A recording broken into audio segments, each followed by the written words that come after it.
Hi guys, happy Monday. Welcome back to my channel. Thank you for watching these videos every Monday. I know a lot of you come back every Monday to watch the updates and I appreciate it so much, and also gives me a lot of pressure to know that you all are coming here waiting for these videos every Monday, so I gotta make sure I'm on it. And today is a really busy day. That's why I am in my car. I'm going from North Scottsdale to Gilbert back to Phoenix today, so now is the only time and place that I will be able to get this info to you guys. So I appreciate you understanding that. Also, I am going to try and not say very frequently. I received a comment critiquing that on a past video, and while this is not Toastmasters, I am taking the critique and I will do my best. So bear with me. Let's talk about the CMI, all right? That's why y'all are here. So this week we're sitting at 378.9, which is lower than where we were at last week. I believe last week was about 390. So not surprising. We've been going down, and this week is no different. We are declining at about 51.2 points per month, which is quite a bit higher than where we were at previously in our decline. I think last week we were in the 40s. I want to say 42 points per month. So just based on how much we've declined from last week to this week, now we're sitting at a rate of about 51.2 points per month, which puts us at about 5.2 months until we reach a balanced market, assuming this trajectory stays the same. So it really depends on all the factors of what could happen between now and then. 5.2 months may turn into 6 months. It may turn into 2 months. I don't know. But if we continue at 51.2 points declining on this CMI reading every month, then we're looking at balance in about 5.2 months. For any of you who have not watched any of my videos or don't know what the CMI is, I follow a subscription called the Cromford Report, which is for realtors, and they provide data from the MLS that allows us to share this information with our clients. And the CMI is their proprietary indicator of supply and demand factors in our market, and it helps us understand when we will be in a balanced market based on those supply and demand factors. When we are on in a reading of anything above 110 on the CMI scale, we're in a seller's market. And so that reading of 378 is certainly a seller's market. But if you weren't with us over the last few months, we peaked at about 515. So 378 feels low, but you have to remember we are still very much in a seller's market. We're just not in the extreme insanity seller's market. We're just in the extreme seller's market. So take that for what it's worth. I've said 3 times, I think. I'm counting. I'm trying really hard. So the demand factor is still above our normal rate range. It's at 105.2, so it's 5.2% above normal. It's not insanely above normal. It is dropping slightly, but just so minimally. So that's not a huge factor. Our big offender here is the supply, and it's always been our biggest offender in changing the Cromford reading for us. It was sitting at like 20 for the longest time, so 80% below normal and not moving at all, and that was really what was creating so much pressure on our market and making the CMI increase, which was increasing prices, etc.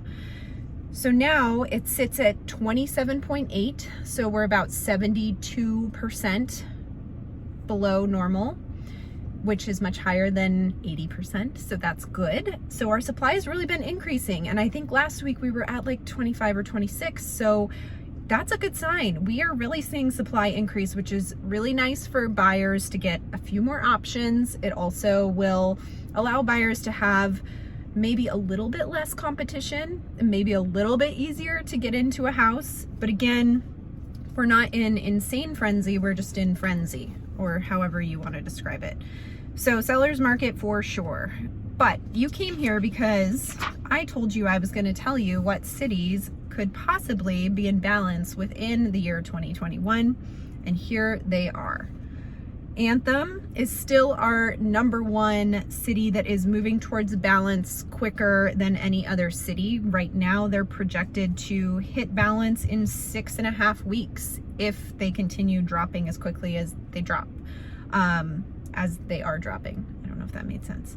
They kind of chilled out last week. They were going really fast, and last week was a little bit flatter in their decline. But listen to this, their CMI is actually 421. So it's higher than the rest of the valley, but it is decreasing so quickly that if we look at that pace, it's putting us at 6.5 weeks to balance.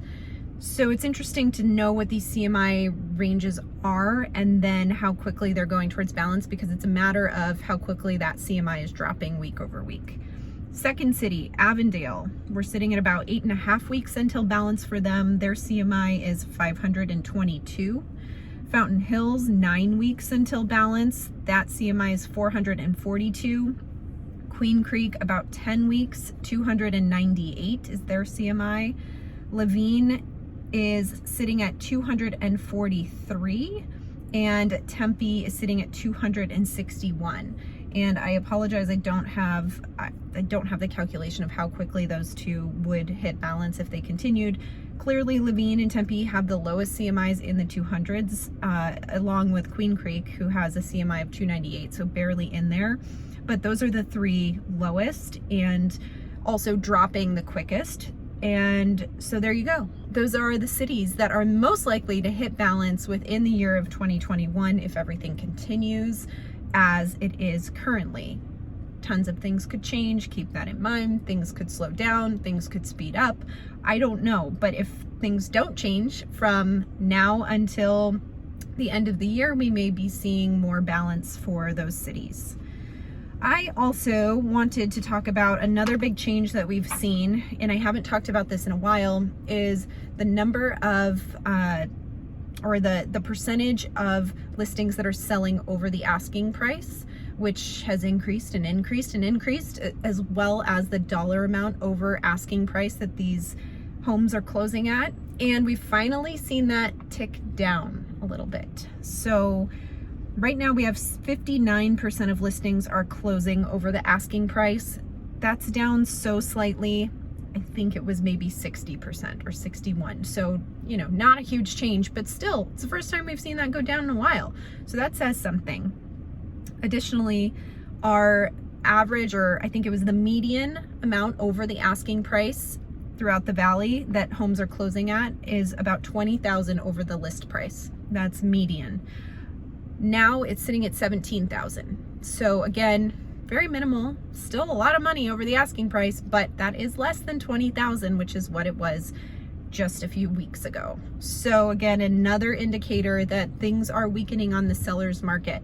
Do not be fooled if you're a buyer. This is not a buyer's market. This is not easy. This is not changing how aggressive you need to be by much at all. However, hopefully, if things continue, it's going to get a little bit easier for you. If you're a seller, you're still getting over your asking price. You're still getting multiple offers. You just may not get as many multiple offers as you would have a month ago.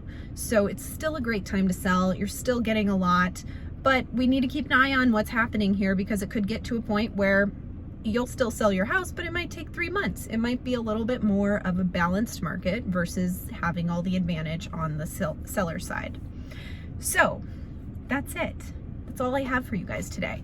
It's very hard not to say, I think I counted maybe 5 or less. So if I was really counting correctly, I did a great job.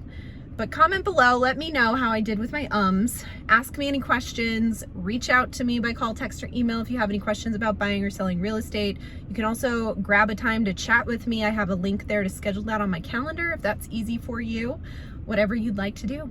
So as always, thank you for watching and all of your support. Thanks for dealing with me in my car today. And I will be back later this week with another video. I don't know what it is yet. I gotta brainstorm. Have a good day, guys.